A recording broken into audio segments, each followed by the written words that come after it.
네, 우리 나눔지에 있는 마음을 열며 우리 한번 같이 읽도록 하겠습니다. 자, 나눔지 마음을 열며 같이 읽겠습니다. 시작. 우리는 지난 주일 십계명 중 제1계명에 대해 나누었습니다. 너는 나 외에는 다른 신들을 내게 두지 말라. 하나님만을 예배하는 명령이었습니다. 우리를 죄와 사망에서 구원하시고 자녀 삼으신 하나님을 예배하라는 것입니다. 바로 이것이 우리가 하나님만을 예배하는 이유입니다. 때문에 우리는 세상의 요구나 소리를 따르지 않습니다. 자기 자신을 위해 수많은 가상의 신들을 만들어내는 세상의 방식을 따르는 대신 우리는 나 외에는 다른 신들을 내게 두지 말라는 하나님의 명령을 따릅니다. 아멘. 예, 계속해서 넘겨서요. 계속해서 나머지 부분도 같이 읽도록 하겠습니다. 어떻게 보면 시작. 어떻게 보면 참 어리석어 보일 수 있습니다. 그러나 우리는 하나님을 예배합니다. 그것은 교회의 사명이고 의무입니다. 우리는 예배를 통해 교회의 본질을 기억합니다. 하나님이 우리를 죄와 사망에서 구하시고 잠으셨다는 것을 우리는 예배를 통해 고백합니다. 그리고 예배를 통해 구원의 하나님만을 경배합니다. 아멘. 예. 네. 오늘 두 번째 시간입니다. 오늘 두 번째 계명이 뭐죠?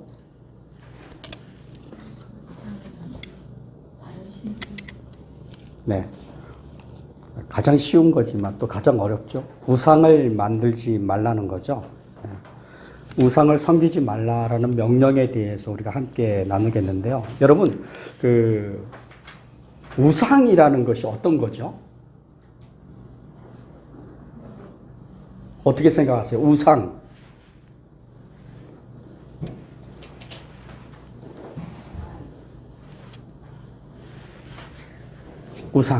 우상이 어떤 거죠?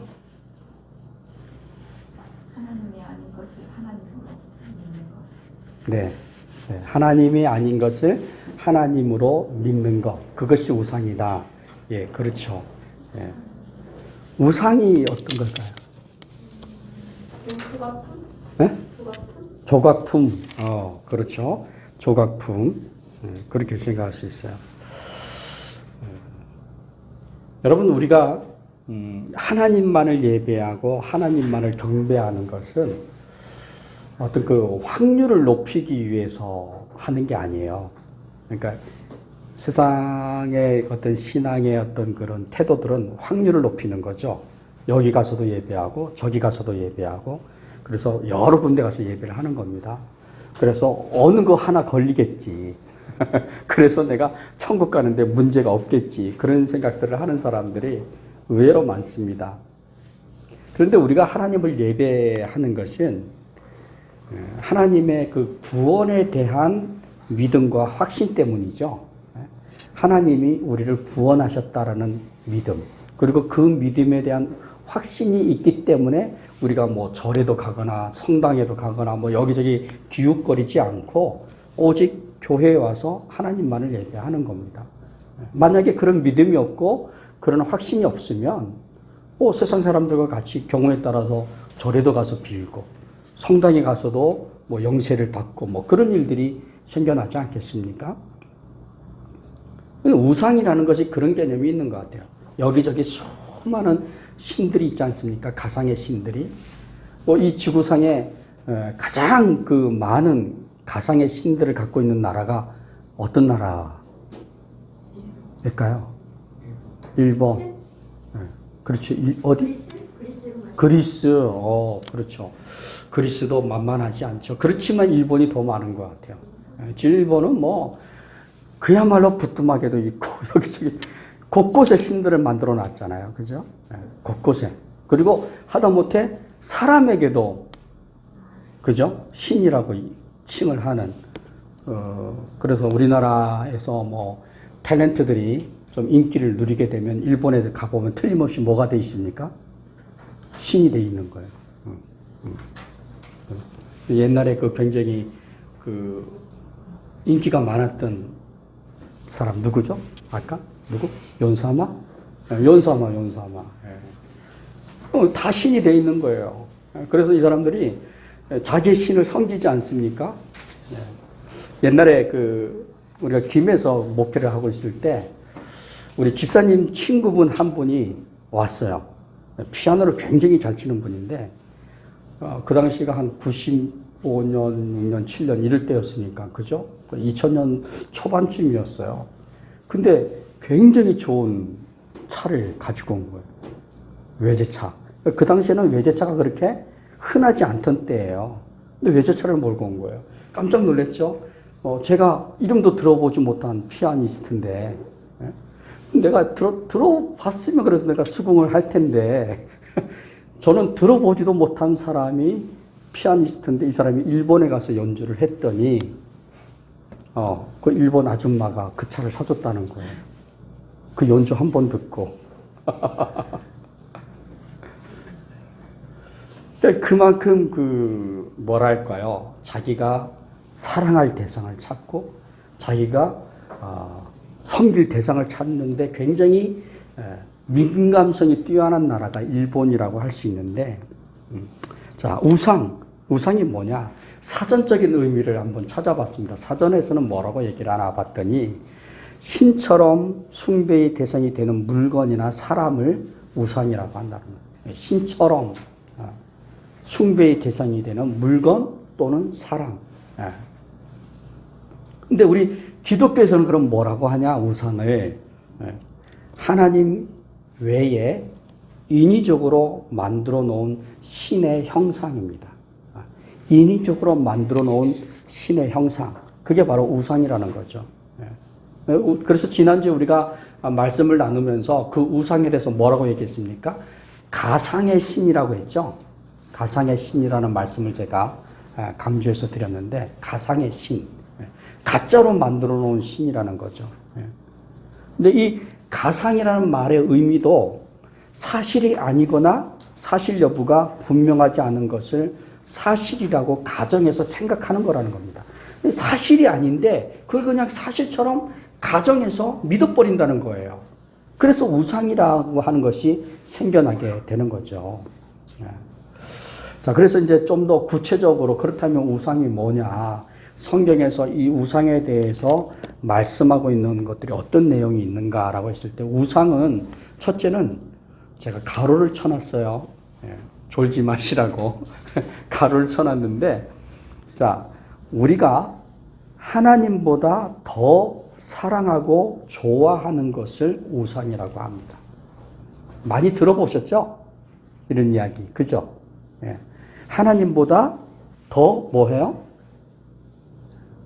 더 사랑하고 또 더 좋아하는 것. 그게 우상이라는 거죠. 여러분 골로새서 3장 5절 말씀을 보시면 제가 골로새서를 써놨나요? 예, 써놨네요. 우리 한번 같이 읽겠습니다. 시작.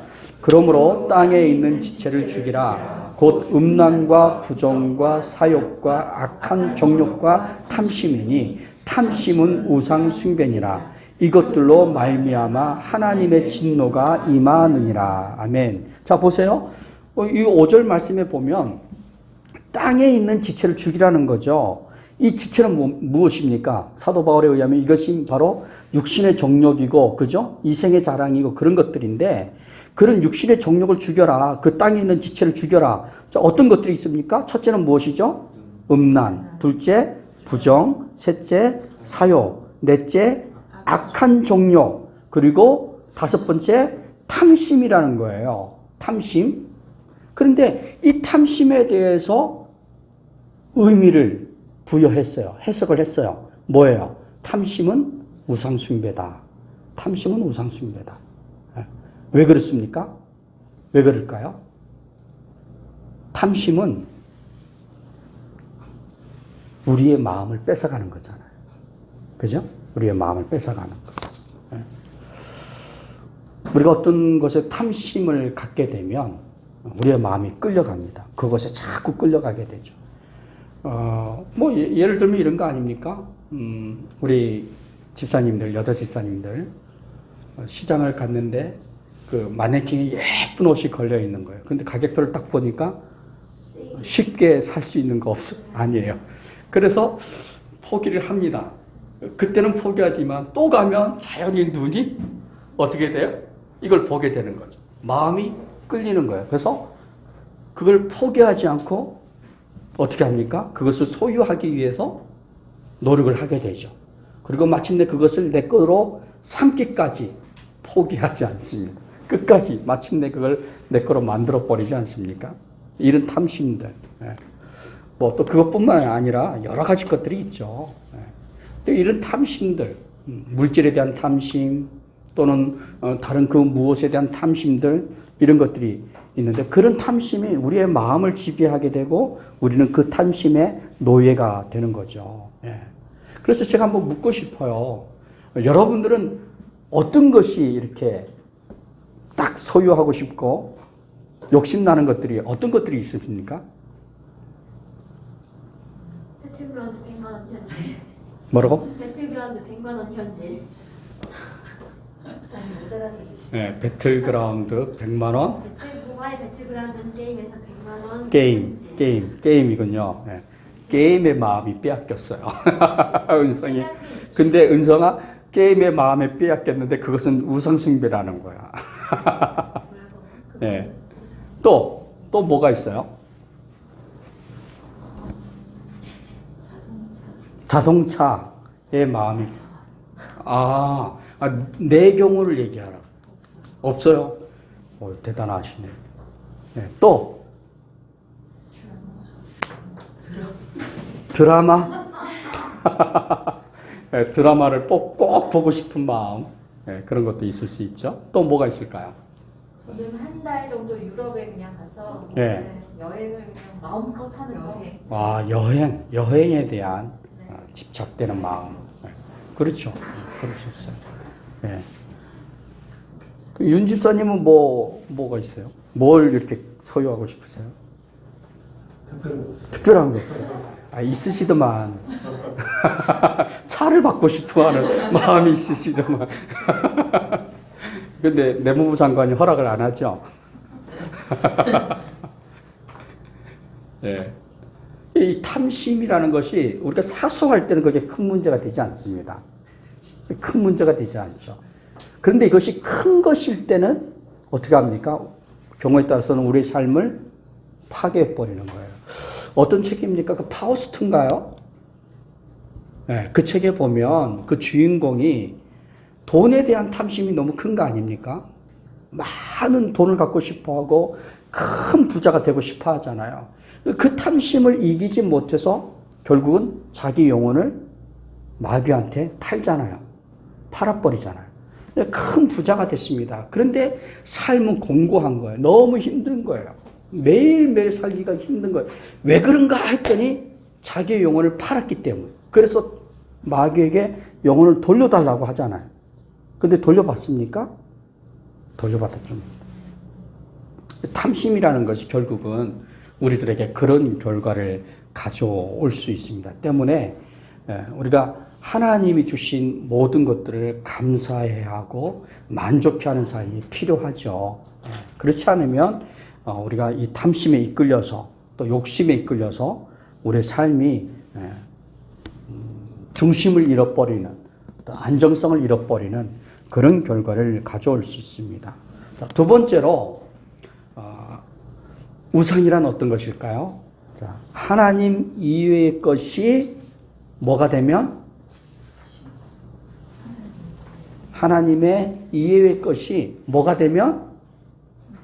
예배의 대상이 되면, 예배의 대상이 되면 그것은 우상이다라는 것입니다.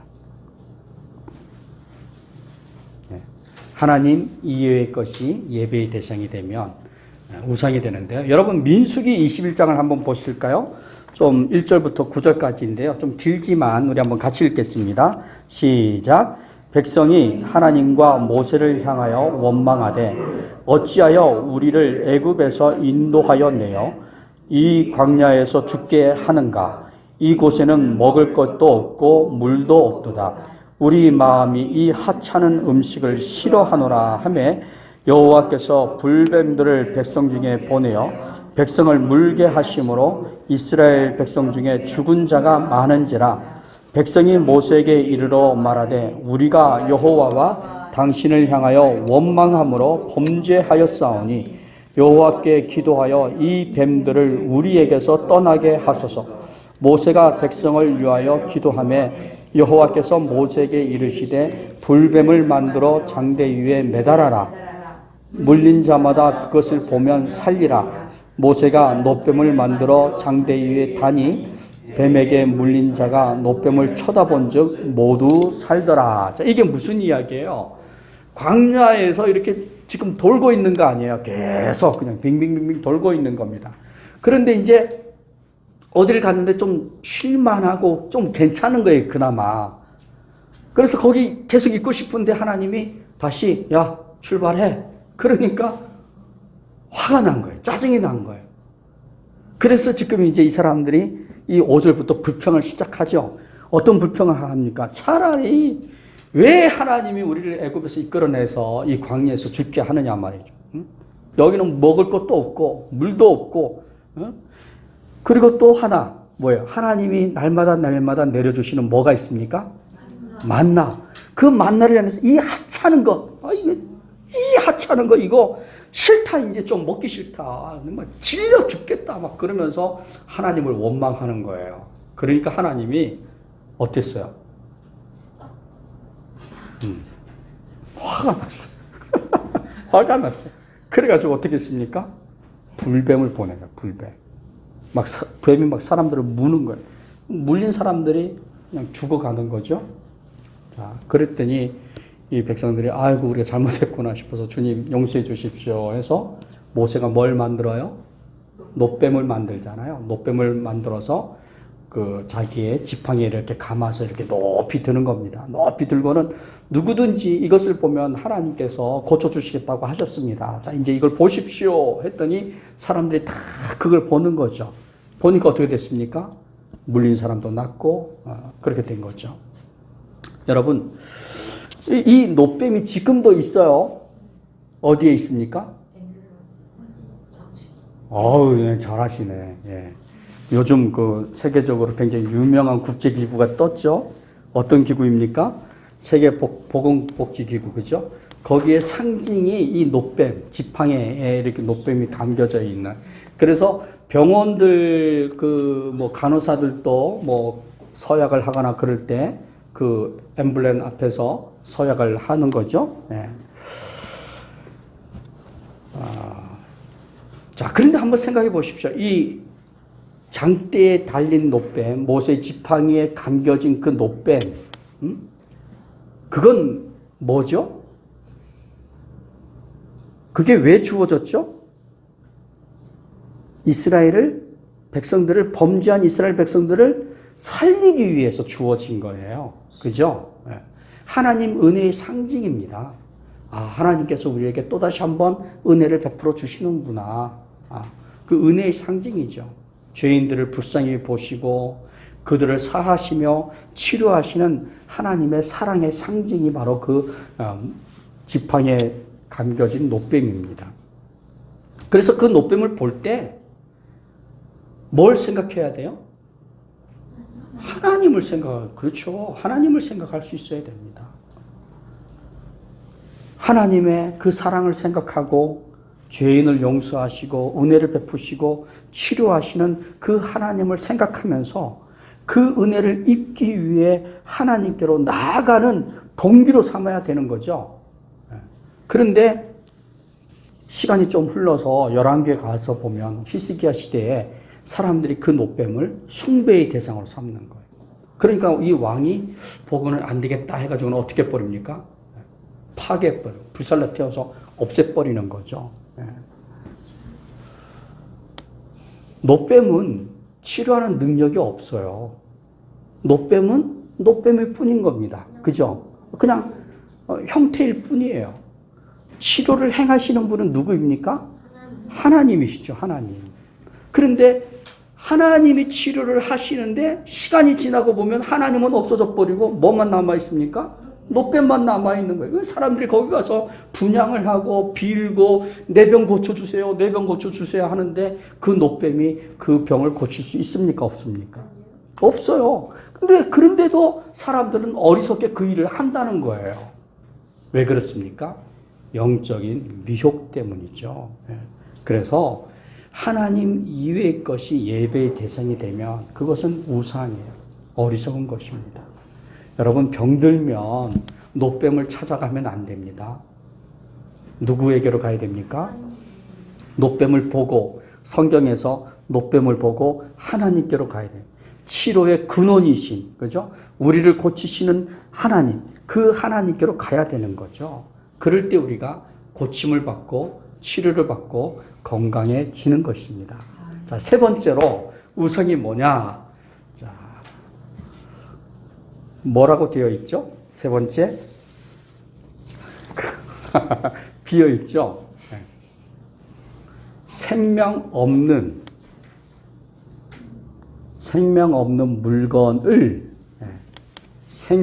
물건을 예배의 대상으로 삼는 것, 그것이 바로 우상숭배입니다. 자, 우리 이사야서 46장 6절 7절 말씀 한번 같이 읽겠습니다. 시작. 사람들이 주머니에서 금을 쏟아내며 은을 저울에 달아 도금장이에게 주고 그것으로 신을 만들게 하고 그것에게 엎드려 경배하며 그것을 들어 어깨에 메어다가 그의 처소에 두면 그것이 서 있고 거기에서 능히 움직이지 못하며 그에게 부르짖어도 능히 응답하지 못하며 고난에서 구하여 내지도 못하느니라. 자, 그런데도 백성들은 어떻게 한다는 겁니까? 그렇게 한다는 거예요. 금을 빼내고 은을 쏟아내가지고 형상을 만들어서 자기 집 앞에 딱 갖다 놓고는 빈다는 거죠. 뭘 빌어요? 고난에서 구해달라고, 나에게 많은 복을 달라고 그렇게 구한다는 겁니다. 그런데 그것이 그 응답을 해요, 못해요? 못한다는 거 아닙니까? 네, 그렇죠. 여러분, 우리가 출애굽기에서 보면 이스라엘 백성들이 모세가 내려오지 않으니까, 산에서 내려오지 않으니까 이스라엘 백성들이 송아지를 만들잖아요. 금송아지를 만들어서 뭐라고 말합니까? 여러분, 이것이 금송아지입니다. 이제부터 이 금송아지가 우리를 인도할 겁니다. 그렇게 얘기합니까? 아니죠. 그렇게 얘기하지 않아요. 뭐라고 얘기합니까?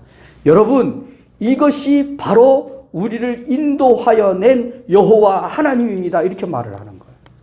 금송아지에다가. 자기들은 금송아지를 만들어 놓고는 그 금송아지에다가 이름을 붙이는 거죠. 의미를 부여합니다. 뭐라고요? 이것이 하나님일 것이라고.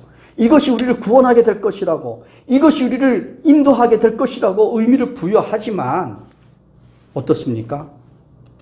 그것이 우리를 인도합니까? 인도하지 못하죠. 예. 왜 그렇습니까? 아무리 사람들이 대단한 것을 만들어서 의미를 부여한다 하더라도 그것이 아무런 능력을 발휘하지 못해요. 자, 그런데도 불구하고 사람들은 계속해서 우상을 만들어냅니다. 왜 그럴까요? 왜 우상을 만들어내죠? 글쎄요. 그냥 사람이 죄에 가득 차 죄에 충만하니까 그래요. 죄에 충만하니까 가득 죄인이기 때문에 그렇다는 건데 그 이유는 간단해요. 하나님이 눈에 보이지 않기 때문입니다. 하나님이 보이면 누가 우상을 만들겠습니까? 안 만들죠. 하나님이 안 보이는 거예요. 그런데 우상은 어때요? 만들어 놓으면 보이는 거예요. 여러분 등산 좋아하십니까? 뭐 등산 좋아하지 않아도 우리 한국 사람이라면 한 번쯤 가보게 되는 산이 있어요. 어떤 산? 지리산. 또 네? 소금강산도 있어요? 한라산. 또 네? 앞산 뒷산. 그 큰 산이 안 나오네. 설악산. 설악산 한 번쯤 가보잖아요. 그래서 등산하기 힘들어하시는 분들은 케이블카 타고 올라가기도 하는데 우리 그 매표소 지나서 들어가다 보면 그 등산로 입구에 혹시 보셨습니까? 절 하나 있죠. 그죠? 그리고 어마어마하게 큰 불상이 있어요. 굉장히 크죠. 한 6층, 7층 정도 되는 크기예요. 굉장히 큽니다. 금으로 입혔는지는 모르지만 아무튼 반짝반짝반짝 빛나죠. 그리고 이 이마박에 보석도 하나 딱 큰 게 박혀 있어요. 딱 박혀 있죠. 예. 그걸 보면서 우리는 하나님을 믿으니까 그걸 하찮게 보잖아요. 근데 하나님을 믿지 않는 사람들은 그것을 어떻게 볼까요? 그렇죠. 마음이 끌려가는 거예요. 그래서 그 앞에 가게 되죠.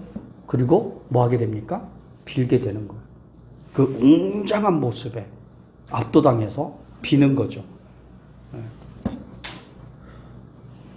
열심히 빌다 보면 무슨 착각이 일어납니까?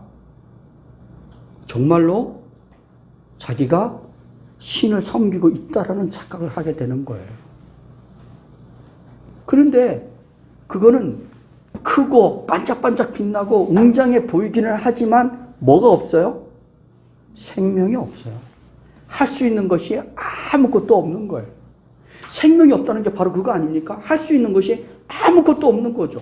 울기를 합니까? 뭐 할 수 있는 게 뭐가 있습니까? 세워놓은 그 자리에 365일 그냥 서 있을 뿐이에요. 서 있다는 것보다는 세워져 있을 뿐인 거죠. 그런데 사람들은 그 앞에 가서 비는 겁니다. 네. 여러분, 예배가 무엇입니까? 우리가 지난주에도 예배에 대해서 이야기를 했지만 예배가 뭐예요? 참된 예배는 예배의 대상이 분명해야 됩니다. 참된 예배는 그 예배의 대상이 하나님이에요. 하나님이시고 바로 그 하나님을 향해 드려지는 예배가 참된 예배입니다. 이 땅에 수많은 예배가 있지만 그 모든 예배가 참된 예배가 아니에요. 거짓된 예배가 있는 겁니다. 생명력 없는 예배들이 있는 겁니다. 참된 예배는 대상이 하나님이시고 그리고 그 하나님을 향해 드려지는 예배가 참된 예배입니다. 여러분 오늘 본문 말씀을 보시면 하나님이 이렇게 명령하시죠. 자, 본문 말씀 한번 보겠습니다. 출애굽기 20장 4절 5절 같이 읽겠습니다. 시작. 너를 위하여 새긴 우상을 만들지 말고 또 위로 하늘에 있는 것이나 아래로 땅에 있는 것이나 땅 아래 물속에 있는 것에 어떤 형상도 만들지 말며 그것들에게 절하지 말며 그것들을 섬기지 말라. 아멘. 끝나요? 네. 그러니까 이게 나눠드린 걸 가지고 하셔야 됩니다. 네. 자, 여기서 절한다라는 말씀이 있죠. 절한다. 그죠? 네. 절하지 말라. 네. 이렇게 말하는데 이 절한다는 게 뭘까요? 바로 경배를 뜻하는 말이에요. 경배. 경배하지 말라는 건데요. 여러분 잘 한번 생각해 보십시오. 우리가 아무나에게 막 꾸벅꾸벅 절합니까? 안 하죠. 예, 제가 결혼하고 처음 이제 막 이 처갓집 이렇게 찾아다니잖아요. 인사하러. 그런데 막 알지도 못한 사람한테 막 절하라는 거예요. 이 누구다 절해라. 그런데 절하기 싫은 거예요. 뭐 제가 못돼서 그랬는지는 모르겠지만 절하기가 싫은 거예요. 아니 내가 그래도 근데 내가 알지도 못한 사람한테 막 절을 해? 하기 싫은 거예요. 그런데 했어요. 왜 했을까요? 집사람 때문에 해줬어요. 같이 살아야 되니까 어쩔 수 없이 해준 거예요. 네. 그런데 사실 우리가 누구한테 절합니까? 부모님이나, 그죠? 정말로 내가 인정하고 존경하는 사람에게만 절을 합니다. 아무나에게 가서 그냥 무릎 꿇고 꾹꾹 고개 숙이고 절하지 않습니다. 그런데 이 히브리인들에게 있어서도 이 절한다는 것은 최고의 경배의 표현입니다. 그냥 그 사람들도 아무 데나 가서 이렇게 꿇어서 엎드려서 고개를 푹 숙이고 하지 않습니다. 최고의 경배의 표현이죠. 자, 그렇다면 하나님이 아무나에게 가서 경배하지 말라, 절하지 말라라고 말씀하시는 것은 다른 말로 말하면 뭐예요? 나에게, 그죠? 너희의 경배의 대상은 나다. 너희가 꿇어 엎드려 절해야 할 대상은 나야, 바로 나야. 엉뚱한 데 가서 절하지 마. 이걸 지금 말씀을 하시는 거죠. 왜 그렇습니까? 하나님은 창조주이십니다. 창조주이시죠. 우주와 역사를 지금도 주관하시는 하나님이십니다. 그 하나님께 우리의 경배를 드려야 되는 거죠. 때문에 성경이 우상 숭배를 금하는 이유는 분명합니다. 무엇입니까? 우상을 숭배하면 하나님께 돌려져야 할 경배가 누구에게 돌려지는 겁니까? 피조물인, 아무 생명도 없는, 아무것도 할 수도 없는 그 우상에게 드려지는 거죠. 그래서 하나님이 그것을 싫어하시는 거예요. 그러면서 여러분 5절 말씀해 보십시오. 5절 말씀에 뭐라고 얘기합니까? 하나님이 나를 미워하는 자의 죄를 갚되, 여기서 나를 미워하는 자가 누구를 말하는 겁니까? 바로 우상을 숭배하는 사람이죠. 그 우상을 숭배하는 자의 죄를 갚되 언제부터요? 아비로부터 아들에게로 3, 4대까지 이르게 하겠다라고 말씀하십니다. 이 5절 말씀이 항상 깨림직하죠. 쉽게 읽어지는 말씀이 아니죠. 하나님이 우리를 벌하시기도 하는구나. 그것도 3, 4대까지나. 야, 길게도 벌하신다. 이런 생각을 할 수 있습니다. 자, 그런데 왜 이렇게 하나님이 이런 말씀을 하시는 걸까요? 왜 그럴까요? 그 이유가 뭘까요? 바로 질투 때문입니다. 질투.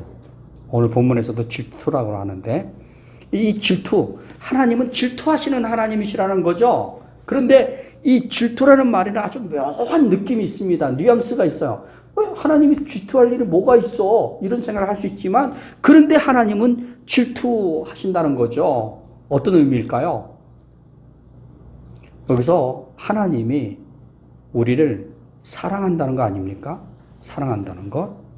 근데 이 사랑의 열심을 인간적인 언어로 표현한 것이 바로 질투라는 표현입니다. 질투하실 정도로 그렇게 우리를 사랑하신다는 것입니다.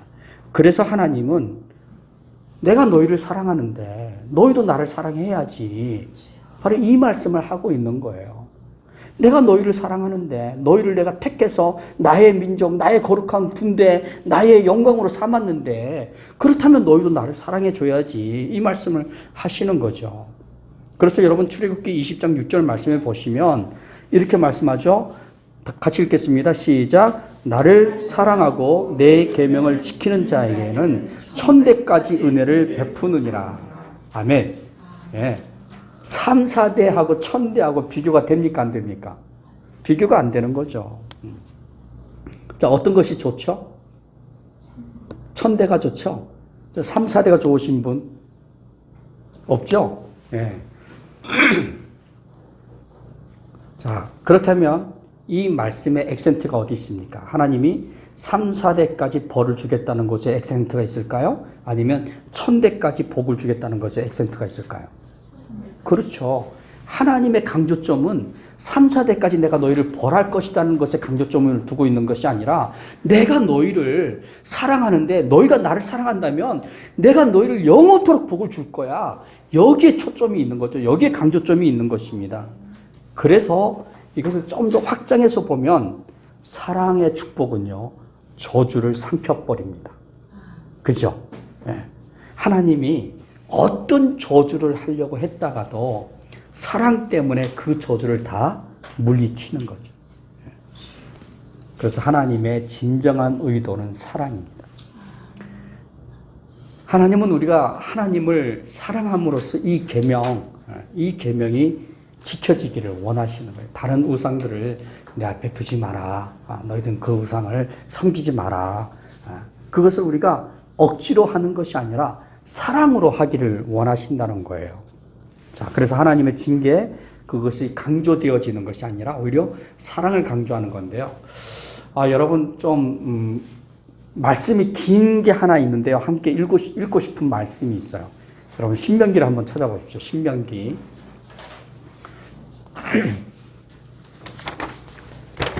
신명기 4장을 한번 찾아보시면 15절에서부터 31절까지 제가 여기다 넣을 수가 없어서 그냥 못 넣었는데요. 좀 길어요. 길지만 우리가 한번 이거 읽고 끝냈으면 좋겠습니다. 신명기 4장 15절에서 31절까지의 말씀입니다.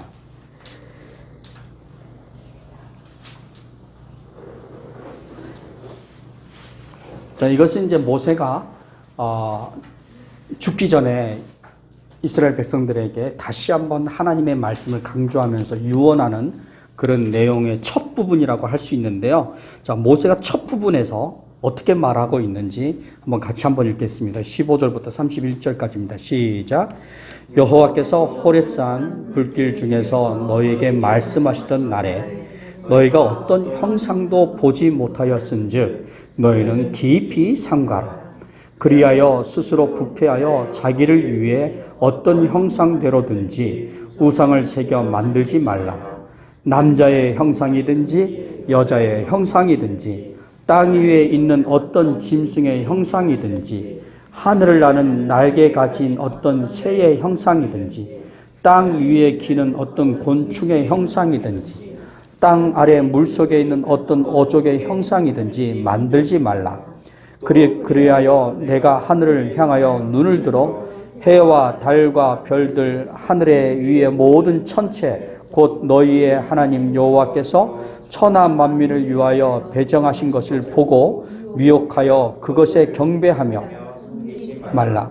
여호와께서 너희를 택하시고 너희를 새 풀무불 곧 애굽에서 인도하여 내사 자기 기업의 백성을 삼으신 것이 오늘과 같아도 여호와께서 너희로 말미암아 내게 진노하사 내게 요단을 건너지 못하게 내 하나님 여호와께서 내게 기업으로 주신 그 아름다운 땅에 들어가지 못하게 하리라고 맹세하셨은즉 나는 이 땅에서 죽고 요단을 건너지 못하려니와 너희는 건너가서 그 아름다운 땅을 얻으리니 너희는 스스로 삼가 너희의 하나님 여호와께서 너희와 세우신 언약을 잊지 말고 내 하나님 여호와께서 금하신 그 어떤 형상에 조각하지 말라. 내 하나님 여호와는 소멸하는 불이시요 질투하시는 하나님이시니라.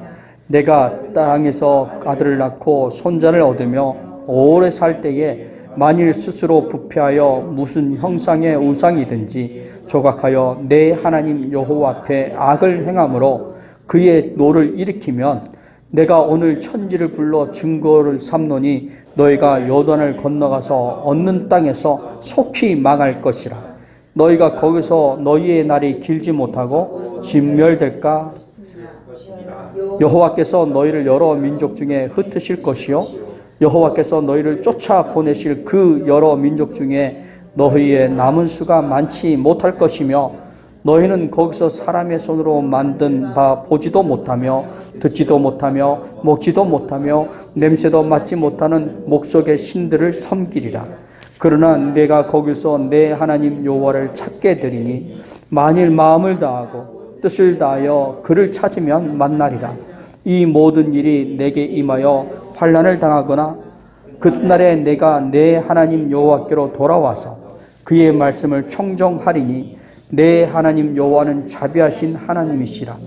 그가 너를 버리지 아니하시며 너를 멸하지 아니하시며 내 조상에게 맹세하신 언약을 잊지 아니하시리라. 아멘. 자, 결국 이 신명기 4장 우리가 읽은 여기서 강조되는 게 뭘까요? 강조되는 게 뭐죠? 15절에 보면 우리가 왜 우상을 섬기지 말아야 되는가? 그 이유가 뭡니까? 보지 못했다는 겁니다. 뭘 보지 못했습니까? 하나님을 보지 못했다는 거예요. 너희가 하나님을 보지 못하지 않았느냐. 그러니 하나님의 형상을 만들지 마라. 그 어떤 것도 하나님의 형상이 아니다 라고 말씀하는 거고요. 또 23절 말씀에 보면 스스로 상가라는 거 아닙니까? 하나님과 맺은 그 언약을 잊지 말고 하나님께서 금하신 그 어떤 형상의 우상도 조각하지 말라는 겁니다. 말씀을 늘 기억하라는 거죠. 그래서 29절부터 31절에 보면 바로 강조점이 여기에 있는 겁니다. 그러나 너희가 거기서 하나님을 찾게 된 날이 오게 될 것이다. 무엇입니까? 결국은 이스라엘이 어떤 이유에서든지 우상을 섬기게 되고 하나님이 아닌 다른 것을 쫓아서 살게 되고 그 결과로 삶이 파괴되어지고 평화가 깨어지고 하나님의 은혜가 더 이상 내리지 않게 될 때 그들이 그 가나안 땅을 점령하기 위해서 다 쫓아냈던 사람들처럼 그들도 그 땅에서 쫓겨나게 되고 포로로 잡혀가게 되고 불행을 겪게 되고 고난을 겪게 될 날이 온다는 것입니다. 자, 그런데 비록 그렇게 하나님의 약속을 잊어버리고 하나님의 말씀을 거역함으로 우상을 섬겨서 그런 징계를 당한다 할지라도 무엇입니까? 하나님을 찾으라는 겁니다. 그러면 그가 만나 주실 거라는 거 아닙니까? 만나 주실 것이다. 그리고 31절 말씀을 보면 내 하나님 여호와는 어떤 하나님이십니까? 자비하신 하나님. 자비하신 하나님. 너를 버리지 아니하시는 하나님. 너를 멸하지 아니하시는 하나님. 내 조상들에게 맹세하신 그 언약을 이루시는 하나님이시라는 거죠. 결국 강조되는 것은 무엇입니까? 하나님은 자비하심이라. 하나님의 성품, 자비하신 하나님. 죄를 용서하시고 하나님의 약속을 이루어 가시는 하나님의 은혜를 지금 모세는 강조하고 있는 것입니다. 그래서 우리가 그 하나님의 사랑을 이해하고 하나님을 사랑하면 우상을 섬기지 말라고 말씀하시는 이 하나님의 중심, 그 마음을 우리가 이해하게 되는 거죠. 무엇입니까? 그것은 이스라엘을 향해서 약속하시고 언약하신 말씀을 이루어 가시겠다는 하나님의 강력한 의지입니다. 야, 너희들 우상 숭배할 필요 없어. 내가 너희들에게 약속한 대로, 내가 너희들에게 언약한 대로 이것들을 내가 다 이루어 갈 거야. 그러니 너희는 나만 봐. 나를 사랑해. 내가 너희를 사랑하는 것처럼 너희가 나를 사랑하면 내가 너희를 향한 모든 계획을 다 이루어 갈 거야. 그러니 염려하지 말고 걱정하지 말고 나만 봐라. 이렇게 말씀하시는 거죠. 그런데 우리가 우상을 섬기는 일이 벌어진다 할지라도, 그래서 그 백성들이 하나님의 징계 가운데 놓이게 된다 할지라도 하나님은 그들이 돌아오기를 기다리신다는 거예요.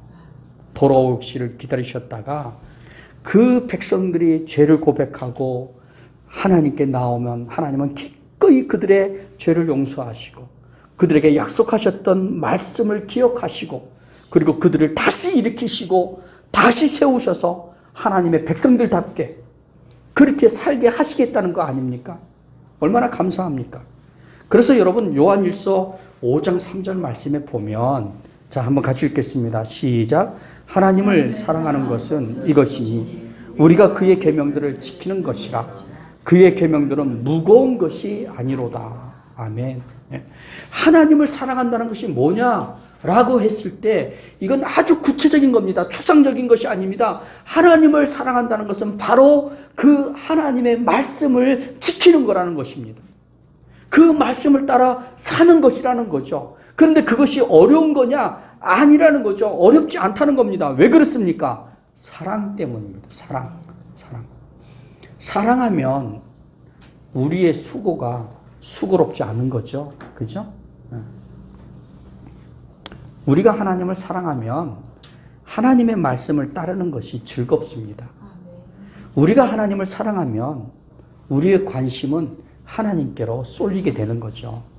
그리고 우리는 하나님의 말씀을 따르면서 그 계명을 따르면서 축복의 자리로 나아가게 되는 것입니다. 여러분, 오늘 하나님께서는 우리들에게 너희를 위하여 새긴 우상을 만들지 말고 그것들에게 절하지 말고 그것들을 섬기지 말라라고 말씀하십니다. 왜 그런 명령을 하십니까? 사랑하시기 때문입니다. 하나님은 우리에게 하나님의 약속을 이루고 싶어 하십니다. 우리에게 주신 약속들을 그것을 이루고 싶어 하십니다. 그러나 우리가 가상의 신들을 만들어내고 그것들을 하나님이라고 섬기게 되면 하나님은 우리에게 그 약속을 이루실 수가 없는 거예요. 왜냐하면 관계가 갈라지기 때문이죠. 그래서 하나님은 우상을 섬기지 말라라고 말씀하시는 것입니다. 왜 그렇습니까? 우상은 우리에게 줄 수 있는 것이 아무것도 없습니다. 그가 할 수 있는 일이 아무것도 없기 때문이죠. 하나님은 나를 사랑하는 자에게 천대까지 복을 주는 하나님이라고 말씀하고 계십니다. 하나님을 사랑하시기 바랍니다. 만약 하나님을 향한 마음이, 사랑하는 마음이 없으면 한번 이렇게 기도하시기 바랍니다. 하나님, 내 마음에 하나님을 사랑하는 마음을 주십시오. 그래서 내가 하나님의 말씀을 따라 살 수 있게 해 주십시오. 그렇게 기도하시면 하나님께서 여러분들의 마음속에 하나님 사랑하는 마음을 주실 것입니다. 우리가 하나님을 사랑하면 하나님의 은혜가 영원히 우리의 삶을 주장하게 됩니다. 하나님의 축복으로 가득한 그런 인생을 살 수 있게 됩니다. 우리 모두 하나님을 사랑함으로 하나님의 축복으로 가득한 그런 인생을 사시길 주님의 이름으로 축원합니다. 기도하시겠습니다.